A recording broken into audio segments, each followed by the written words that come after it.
I found a letter from my stalker. I found this note nailed onto a tree on my front lawn. I really don't know how to describe it. I'll just let you read it yourself. I saw you today. It was your birthday. You didn't see me. You hardly ever do these days. Your skin looked so nice and healthy, and your eyes, they were the most beautiful I'd ever seen them. You've grown so much. I remember how different you used to look when you were younger. I remember the day I first met you. It was 4 years ago. I was sitting at my desk, head down, listening to the teacher rattling off names for attendance.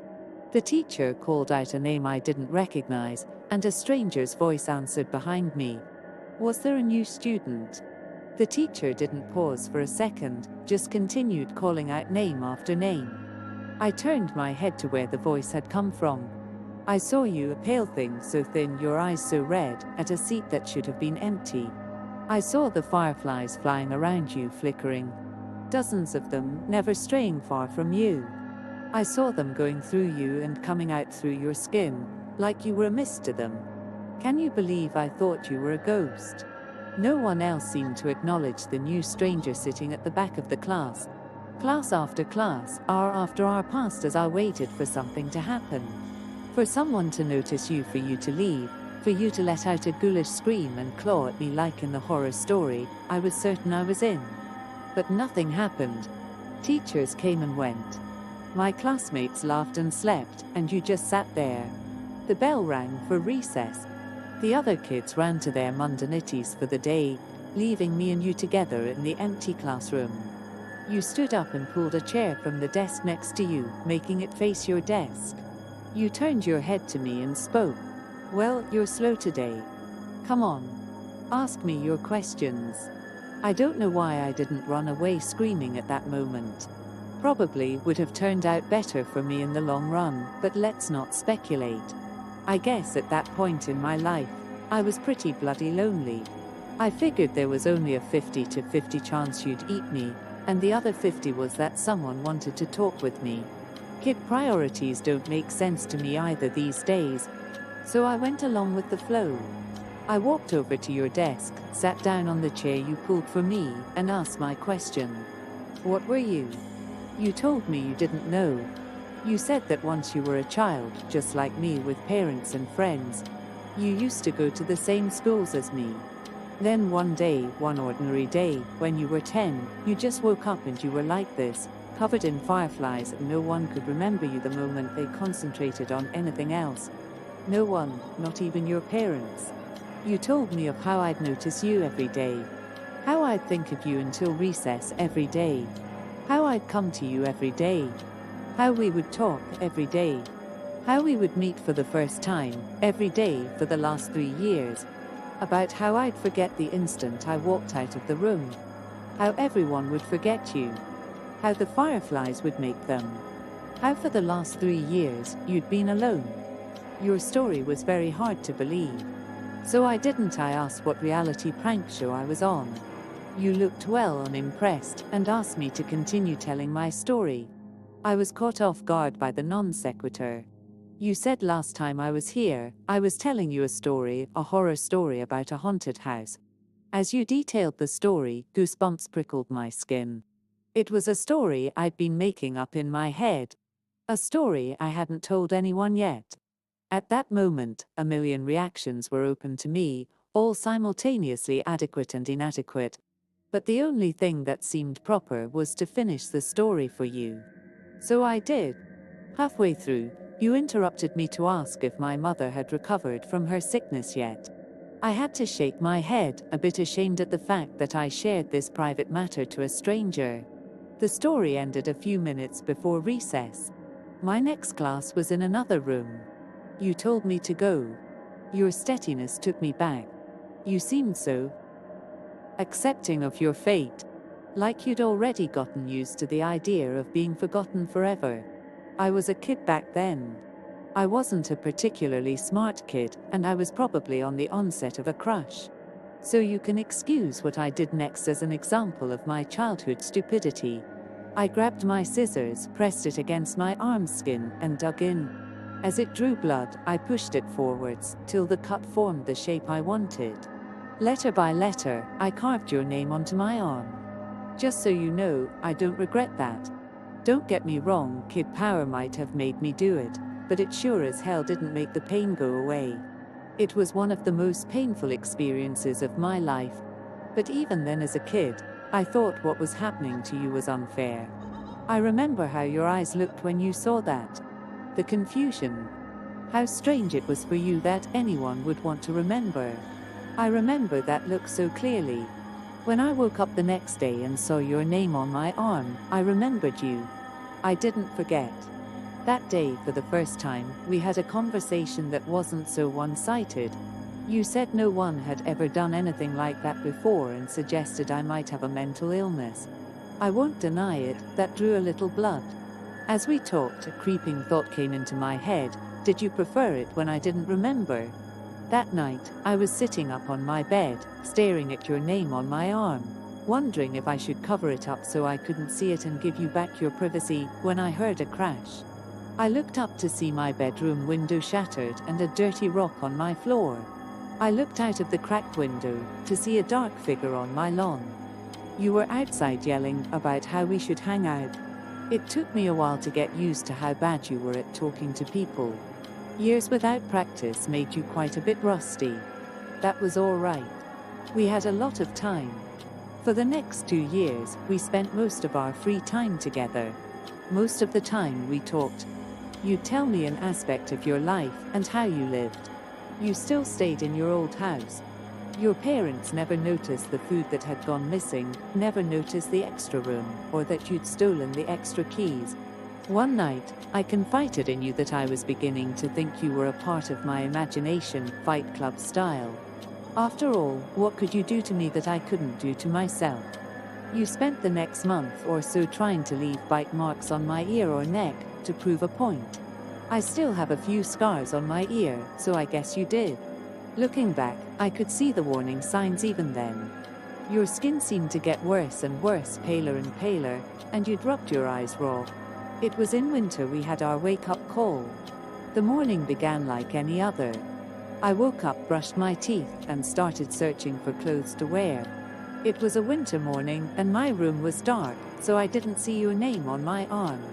The cold sent shivers through my body and pulled out a long-sleeve jacket. A small bell rang in my head. Don't you usually roll your sleeves up? Yeah, and why did I? That was annoying. I finished tidying up and headed to school. On the school bus, I felt oddly content, like something I'd been worrying about had just disappeared. I walked up the school stairs, down the hall, through my classroom door, and sat down at my desk. The same feeling of a burden forgotten hounded my mind. What was I forgetting? When recess came, I just sat at my desk while my classmates ran out. It felt like a ritual, but I didn't know what for. I was contemplating just walking out to join them when I heard it. It was something small in the wind, like a whisper, but it came over and over, incessant. It sounded like my name. I knew this was strange, that this was worth my attention, but I felt oddly calm. Everything would be all right, everything would be fine. Just ignore it. I sat there at my desk, my mind a war zone between two conflicting, contradictory voices, when I felt a force tugging on my sleeve. The moment I noticed this, my jacket sleeve tore open. I saw your name on my arm, and then your hand that had ripped my jacket open. You'd been yelling at me for over 20 minutes. I think that was the moment we realized how on edge our friendship really was. One accident away from complete erasure. We spent most of the next year in the town library together, trying to find out what the fireflies were. It wasn't really a problem for me. Because of my mother's treatment, my family couldn't afford to go on any trips and our house didn't have heating anymore, so I was happy to spend my time with you. Trying to find information was a puzzle in and of itself. After all, how would I read about people I couldn't remember, and how would you find out who was special when no one could even remember enough about them to record them? We found our old family trees and records. Individually, we'd write down the name of everyone in the book on 2 lists, and then we would compare. The names I hadn't remembered to write down, but you had, would become the focus. They were the names who were under the curse of the fireflies. We compiled a list of suspicious books. Books we thought could help us because they were written by, or were about the people we were searching for. I read the books with the list of names side by side, reading it again for every page of the book. You scoured the internet on the library computers, on the lookout for articles about the people. Our search would lead us to the first glimpse we got of what was really happening to you. It was late at night when you found the picture. I was a bit drowsy at that time, and almost about to nod off when I heard a sharp intake of breath. I turned to see you standing up, pointing at the screen. I didn't see anything. Well, anything noteworthy. On the screen was a picture of a clearing somewhere in the woods. You held up your piece of paper where you'd marked out 2 names. Susie Appleby Reagan, 13. Terry Appleby Reagan, 12. Siblings. For a moment, I saw the paper and the screen side by side. Side by side. And then I saw them. 2 figures emerging from the woods towards the camera. They were almost humanoid with the exception of their limbs, which stretched to nightmarish proportions. Their blank, white skin was that of a pure albino, and looked more like tree bark than anything you expected to find on a mammal. A cloud of fireflies surrounded the duo. The shorter one looked emaciated. I could see their rib cages around which their eyes. God, their eyes. So small, so red. The taller one with its white hair didn't look alive anymore. They were little more than skin wrapped around a skeleton. Fireflies swarmed out of the pair's empty eye sockets. Both reached for the cameraman. I looked at the article surrounding the picture. It was a blog posted by a hiker, 20 years after the last mention of the 2 kids. The picture was a mystery to the cameraman as well. He'd been wanting to go to the woods pictured for a while now, but he never actually remembered going there. The picture had just appeared on his camera one day, out the blue. For a moment I looked at your face. Your thin pale face with those red-veined eyes. Would that be you when my scar faded? Just a walking horror-eyed glimpse, then forget. We worked through our reading list at a much faster pace starting from that moment. Maybe we should have gone slower. At least every book, every website we'd left untouched, promised hope. The books that we finished and tossed aside promised nothing but the clearing in the woods as one's future. And we tossed aside a lot of books. I believe I tore through 3/4 of my reading list before I stumbled across the journal. Oh God, that horrible, horrible journal. The journal used to belong to a mental patient named Joey who claimed to be a serial killer. He was locked up in an asylum when the police discovered his supposed victims never existed. He was diagnosed with a need for attention and shoved away. They should have electrocuted him. They should have fried him until his flesh melted and his hair burned. In the journal, he talked about how he carried out his killings. He knew things, bizarre and disturbing things no one else knew. He knew of strange creatures that lived in the woods. Of them, his favorites were the fireflies. I'm not going to tell you how he summoned these things. I trust you. I trust you more than anyone, but a thing like this belongs to the ground more than it ever will to the human mind. In the end, it's sufficient to know that these things were not fireflies. Joey would start his ritual by taking a kid. Any kid, anyone he pleased. He could take them at any time, in the dead of night from their own homes or in broad daylight from their front yards. It didn't matter if he was seen. He'd take them to his house and drag them inside. Usually an Amber Alert came up at that point. He didn't care. Like I said, it wouldn't matter soon. He'd drag them to a special room in his house. Here the fireflies would come and latch onto them. Now nobody was searching for the kids. Not the police, not the parents. Nobody. From then on, he could do whatever he wanted to the kid. He'd get bored of them after a day or two after the child had broken. At that point, he disposed of them. Hacksaw, kitchen knife, anything would work. He detailed a large pit of bodies he kept in the woods, swarming with bugs. One day, I guess he got bored of that too, so he went right to the police station and turned himself in. Not on account of guilt, no, he just wanted someone to know about the stuff he was doing. Sick bastard. Oh, don't get the wrong idea. He never stopped killing kids. The asylum doors didn't stop him from doing what he liked. It just made him improvise. He made a new way. He modified the flies so they could survive without a host, just in a dormant state. When a child, he specified the age, would approach the swarm, it would latch on and begin its effect. Over the years, the child would warp horribly into the things we saw in the woods. I wish I could hate him in peace. I wish I could say the world owed him nothing. But that wouldn't be true. He detailed a way out. On the final page, there was an exact explanation on how to get rid of the fireflies. You must have seen something in my face because, at that moment, you asked if had I found anything. I said no and closed the book. A few minutes later, you shut down the computer. You picked up the last book and went through it yourself. When you reached the end cover, you tossed it aside. I asked what we should do now. You said it was all right. I could go home. We'd talk about it in the morning. I stood up and walked past the shelves of books. I headed for the library entrance, but stopped right outside the door and waited. I waited until I heard the sniffling sounds. I sneaked back to our table, where you were quietly sobbing. You had your head in your hands. I sat back down as you raised your eyes to me. You said you wished you'd never met me. How happy you were when you had nothing to lose. How I ruined your life. You'd never really gotten better at talking to people. That was the worst love confession I'd ever heard. I remember how we kissed that night. I remember your hands gripping my hair. I remember that kiss. I wish it could have been just a kiss. I'm sorry I ruined that moment. When my arms were around you, I was close enough to steal a firefly without you noticing. I remember holding the firefly in my hand.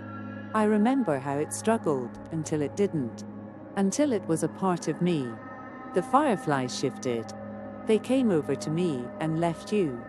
I remember the familiar look in your eyes. The confusion. I never wanted to see that confusion in your eyes again. You deserved to be loved and you deserved to know that. I wasn't really living anyway. You reached for me. I pulled away as the last lights of recognition faded from your eyes. And then you were just staring at a stranger, walking away into a crowd of strangers. That was a year ago. You've gotten so much better since then. You have so many friends now. So many people at your birthday party. You also look so much healthier. I haven't been as fortunate.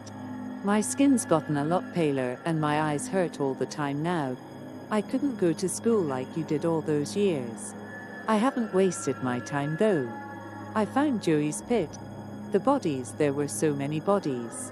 There's a grave for those children now. Without me, my mom could afford her surgery. She looked so happy. Just yesterday I saw her playing with my baby brother. I saw you crying yesterday. You were with your friends, laughing.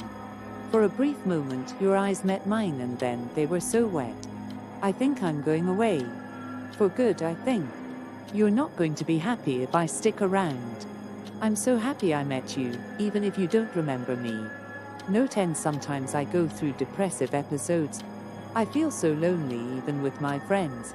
I don't know what's going through my head during these times, and sometimes I'd end up in a bathtub, a knife in my hands and my wrists bleeding. Until now I thought I was cutting my wrists. I wasn't. The cuts. They're letters. I've been carving a name onto my arm.